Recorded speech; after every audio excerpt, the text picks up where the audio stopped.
আছে। Speed boat আছে। আচ্ছা আচ্ছা, পরে হ্যাঁ আমাদের এখানে একটা জমিদার বাড়ি আছে, আচ্ছা আচ্ছা অনলি 97 টাকা। আচ্ছা আচ্ছা। পরে স্পিড বোটে অনেক এখানে আইটেম দেখা আছে। যায় স্পিড বোর্ডে অনেক হ্যাঁ, অনেক এই যে কালেকশন নতুন দেখা নতুন যাইতেছে। কালেকশন, অনলি 95 টাকা। আচ্ছা আচ্ছা এটা 88 টাকা, এটা 83 টাকা, এটা 85 টাকা। অনেক ধরনের স্পিড বোট আছে। পরে এই জিপ আছে, পুলিশ জিপ 50 টাকা, মেজর জিপ 70 টাকা, 52 টাকা, 75 টাকা, 88 টাকা।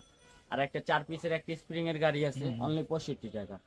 এখানে দেখা যাচ্ছে যে অনেক রকম, আসলে এক ভিডিওতে এত আইটেমের তো রেট বলা সম্ভব না। আমাদের কিছু পাতার আইটেমের আমাদের একটু রেটটা যদি বলতেন, ডাক্তার সেট গুলা এই যে ডাক্তার ইগুলা, সেট, হ্যাঁ। অনলি 50 টাকা, আচ্ছা আর অনলি 70 টাকা। আর একটা আচ্ছা নতুন একটা পার্লার সেট আসছে, আচ্ছা আচ্ছা। অনলি 50 টাকা। এটা তো মনে হয় আগে 60 টাকা দাম ছিল হ্যাঁ, বোধহয়, না? এখন দাম কমাইছে কোম্পানি। আচ্ছা অনেক আচ্ছা। হিট